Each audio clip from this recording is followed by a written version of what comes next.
1 Chronicles 10. Saul takes his life. Now the Philistines fought against Israel, the Israelites fled before them, and many fell dead on Mount Gilboa.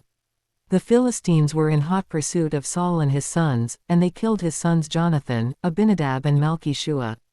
The fighting grew fierce around Saul, and when the archers overtook him, they wounded him. Saul said to his armor-bearer, "Draw your sword and run me through, or these uncircumcised fellows will come and abuse me." But his armor-bearer was terrified and would not do it, so Saul took his own sword and fell on it. When the armor-bearer saw that Saul was dead, he too fell on his sword and died. So Saul and his 3 sons died, and all his house died together. When all the Israelites in the valley saw that the army had fled and that Saul and his sons had died, they abandoned their towns and fled. And the Philistines came and occupied them. The next day, when the Philistines came to strip the dead, they found Saul and his sons fallen on Mount Gilboa. They stripped him and took his head and his armor, and sent messengers throughout the land of the Philistines to proclaim the news among their idols and their people. They put his armor in the temple of their gods and hung up his head in the temple of Dagon. When all the inhabitants of Jabesh-Gilead heard what the Philistines had done to Saul, all their valiant men went and took the bodies of Saul and his sons and brought them to Jabesh. Then they buried their bones under the great tree in Jabesh, and they fasted 7 days. Saul died because he was unfaithful to the Lord. He did not keep the word of the Lord and even consulted a medium for guidance and did not inquire of the Lord. So the Lord put him to death and turned the kingdom over to David son of Jesse. 1 Chronicles 11. David becomes king over Israel. All Israel came together to David at Hebron and said, "We are your own flesh and blood. In the past, even while Saul was king, you were the one who led Israel on their military campaigns. And the Lord your God said to you, 'You will shepherd my people Israel, and you will become their ruler.'" When all the elders of Israel had come to King David at Hebron, he made a covenant with them at Hebron before the Lord, and they anointed David king over Israel, as the Lord had promised through Samuel. David conquers Jerusalem. David and all the Israelites marched to Jerusalem, that is, Jebus. The Jebusites who lived there said to David, "You will not get in here." Nevertheless, David captured the fortress of Zion, which is the city of David. David had said, "Whoever leads the attack on the Jebusites will become commander-in-chief." Joab son of Zeruiah went up first, and so he received the command. David then took up residence in the fortress, and so it was called the City of David. He built up the city around it, from the terraces to the surrounding wall, while Joab restored the rest of the city. And David became more and more powerful, because the Lord Almighty was with him. David's mighty warriors. These were the chiefs of David's mighty warriors. They, together with all Israel, gave his kingship strong support to extend it over the whole land, as the Lord had promised. This is the list of David's mighty warriors. Jeshobeam, a Hakmonite, was chief of the officers. He raised his spear against 300 men, whom he killed in one encounter. Next to him was Eleazar son of Dodai the Ahohite, one of the 3 mighty warriors. He was with David at Pa-Damim when the Philistines gathered there for battle. At a place where there was a field full of barley, the troops fled from the Philistines. But they took their stand in the middle of the field. They defended it and struck the Philistines down, and the Lord brought about a great victory. 3 of the 30 chiefs came down to David to the rock at the cave of Adullam, while a band of Philistines was encamped in the valley of Rephaim. At that time David was in the stronghold, and the Philistine garrison was at Bethlehem. David longed for water and said, "Oh, that someone would get me a drink of water from the well near the gate of Bethlehem." So the 3 broke through the Philistine lines, drew water from the well near the gate of Bethlehem and carried it back to David.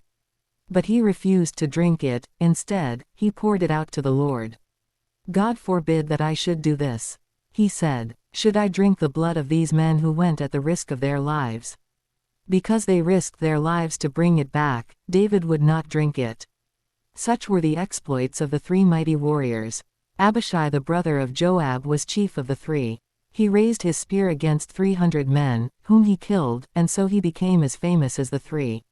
He was doubly honored above the 3 and became their commander, even though he was not included among them. Benaiah son of Jehoiada, a valiant fighter from Kabzeel, performed great exploits.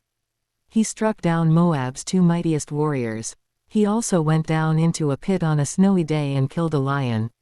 And he struck down an Egyptian who was 5 cubits tall. Although the Egyptian had a spear like a weaver's rod in his hand, Benaiah went against him with a club. He snatched the spear from the Egyptian's hand and killed him with his own spear. Such were the exploits of Benaiah son of Jehoiada. He too was as famous as the 3 mighty warriors.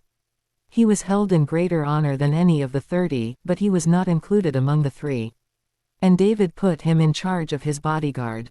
The mighty warriors were Asahel the brother of Joab, Elhanan son of Dodo from Bethlehem, Shammath the Harorite, Helez the Pelonite, Ira son of Ikish from Tekoa, Abiezer from Anathoth, Sibbecai the Hushathite, Eli the Ahohite, Maharai the Netophathite, Held son of Bana the Netophathite, Ittai son of Ribai from Gibeah in Benjamin, Benaiah the Pirathonite, Hurai from the ravines of Gosh, Abiel the Arbathite, Asmaveth the Baharumite, Eliabah the Shalbanite, the sons of Hashem the Gizonite, Jonathan son of Shagi the Hararite, Ahiam son of Sakar the Hararite, Eliphal son of Hefer the Mechrathite, Ahijah the Pelonite, Hezro the Carmelite, Nari son of Ezbai, Joel the brother of Nathan, Mebar son of Hagri, Zelik the Ammonite, Naharai the Barathite, the armor-bearer of Joab son of Zeruiah, Ira the Ithrite, Gareb the Ithrite, Uriah the Hittite, Zabad son of Ali, Adina son of Shiza the Reubenite, who was chief of the Reubenites, and the 30 with him, Hanan son of Makkah, Joshaphat the Mithnite, Uzziah the Ashtrathite, Shammah and Jael the sons of Hotham the Arorite, Jediel son of Shimri, his brother Joha the Tizite, Eliel the Moabite, Jerubai and Joshaviah the sons of Elnam, Ithma the Moabite, Eliel, Obed and Josiel the Mesobate. 1 Chronicles 12. Warriors joined David. These were the men who came to David at Ziklag, while he was banished from the presence of Saul son of Kish. They were among the warriors who helped him in battle. They were armed with bows and were able to shoot arrows or to sling stones right-handed or left-handed. They were relatives of Saul from the tribe of Benjamin. Ahiezer their chief and Joash the sons of Shema the Gibbethite, Jeziel and Pelet the sons of Asmaveth, Barakah, Jehu the Anathothite, and Ishmaiah the Gibeonite, a mighty warrior among the 30, who was a leader of the 30, Jeremiah, Jehazel, Johanan, Jozabad the Gederathite, Eluzai, Jeremoth, Beliah, Shemariah and Shephatiah the Haruphite, Elkanah, Ishiah, Azarel, Jozer and Jeshobim the Korahites, and Jola and Zebediah the sons of Jeroham from Geder. Some Gadites defected to David at his stronghold in the wilderness. They were brave warriors, ready for battle and able to handle the shield and spear. Their faces were the faces of lions, and they were as swift as gazelles in the mountains. Ezer was the chief, Obadiah the second in command, Eliab the third, Mishmannah the fourth, Jeremiah the fifth, Attai the sixth, Eliel the seventh, Johanan the eighth, Elzabad the ninth, Jeremiah the 10th and Machbanai the 11th. These Gadites were army commanders. The least was a match for 100, and the greatest for 1,000. It was they who crossed the Jordan in the first month when it was overflowing all its banks, and they put to flight everyone living in the valleys, to the east and to the west. Other Benjamites and some men from Judah also came to David in his stronghold. David went out to meet them and said to them, "If you have come to me in peace to help me, I am ready for you to join me. But if you have come to betray me to my enemies when my hands are free from violence, may the God of our ancestors see it and judge you." Then the Spirit came on Amasai, chief of the 30, and he said, "We are yours, David. We are with you, son of Jesse. Success, success to you. And success to those who help you. For your God will help you." So David received them and made them leaders of his raiding bands. Some of the tribe of Manasseh defected to David when he went with the Philistines to fight against Saul. He and his men did not help the Philistines because, after consultation, their rulers sent him away. They said, "It will cost us our heads if he deserts to his master Saul." When David went to Ziklag, these were the men of Manasseh who defected to him: Adnah, Jozabad, Jediel, Michael, Jozabad, Elihu and Zillethai, leaders of units of 1,000 in Manasseh. They helped David against raiding bands, for all of them were brave warriors and they were commanders in his army. Day after day men came to help David, until he had a great army, like the army of God. Others joined David at Hebron. These are the numbers of the men armed for battle who came to David at Hebron to turn Saul's kingdom over to him, as the Lord had said. From Judah, carrying shield and spear, 6,800 armed for battle. From Simeon, warriors ready for battle, 7,100. From Levi, 4,600, including Jehoiada, leader of the family of Aaron, with 3,700 men, and Zadok, a brave young warrior, with 22 officers from his family.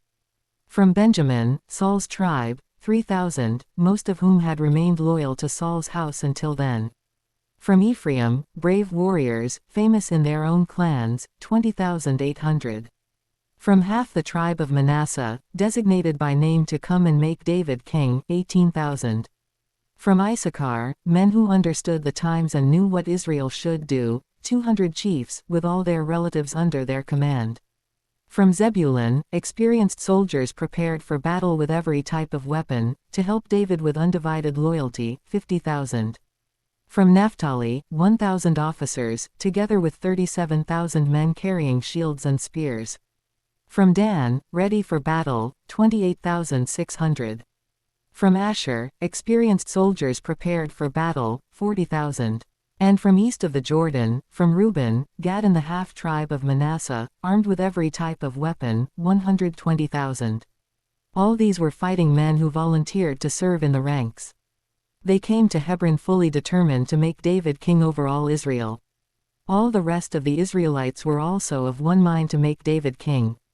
The men spent 3 days there with David, eating and drinking, for their families had supplied provisions for them. Also, their neighbors from as far away as Issachar, Zebulun and Naphtali came bringing food on donkeys, camels, mules and oxen. There were plentiful supplies of flour, fig cakes, raisin cakes, wine, olive oil, cattle and sheep, for there was joy in Israel.